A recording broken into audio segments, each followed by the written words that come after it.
dengan detail apa-apa yang kamu perbuat.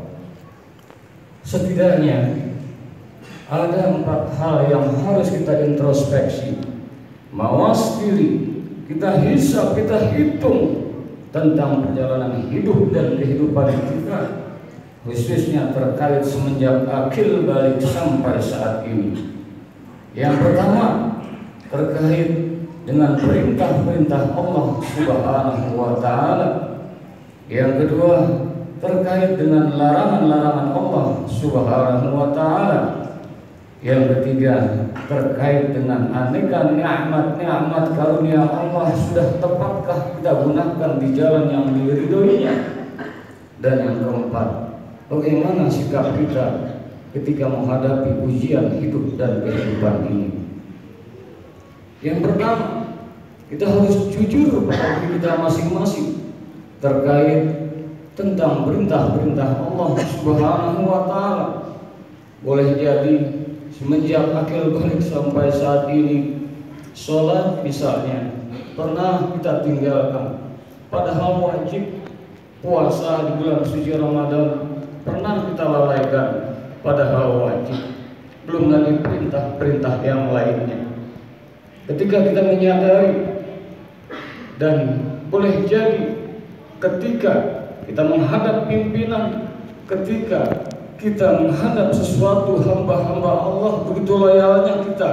Akan tetapi ketika azan berkumandang, ketika panggilan sholat, hayya 'alas shalah, hayya 'alal falah, boleh jadi bukan hanya sekedar santai, bukan hanya sekedar mengulur-ulur waktu, akan tetapi kadang kita sering meninggalkannya. Mohon ampun kita pada Allah Subhanahu wa Ta'ala. Yang kedua terkait larangan-larangan Allah Subhanahu wa Ta'ala.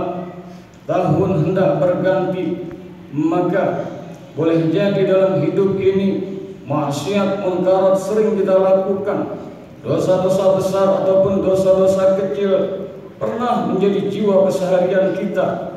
Karenanya mumpung selagi hayat di kandung badan, kalau para bisnismen, kalau para pengusaha di akhir-akhir tahunnya dia hitung-hitung modalnya berapa, untungnya berapa, apa yang terjadi, kemudian untuk dievaluasi, wa fi anfusikum afala tubsirun, dan apa yang ada pada dirimu, apakah tidak kamu melihatnya, tidak kamu perhatikan? Oh, ternyata banyak sekali dosa-dosa yang kami perbuat, dosa besar, dosa kecil, dosa masa lalu atau yang kini, yang disadari atau yang tanpa disadari.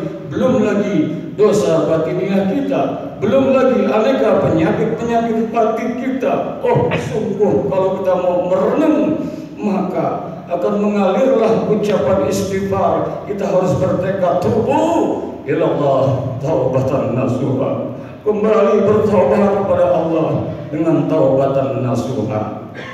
Ma'asyiral muslimin, hafizakumullah.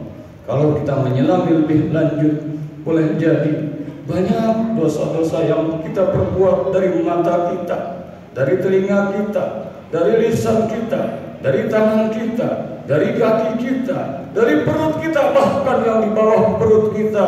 Astaghfirullahaladzim. Selagi hayat di kandung badan, kita mohon ampun banyak-banyak pada Allah Subhanahu wa Ta'ala. Ma'asyiral muslimin, hafizakumullah.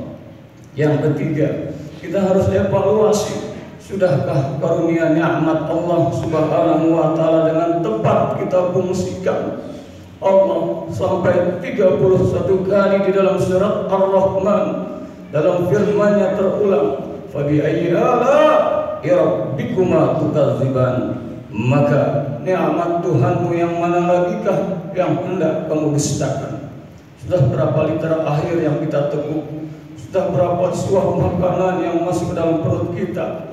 Oksigen yang kita hirup. Oh, sungguh luar biasa nikmat-nikmat Allah. Wa in ta'uddu ni'matallahi la tuhsuha. Jikalau kamu menghitung nikmat-nikmat Allah Subhanahu wa Ta'ala, niscaya kau tak akan mampu menghitungnya. Sejak bangun dari tidur sampai tertidur kembali, sungguh nikmat Allah amat sangat luar biasa.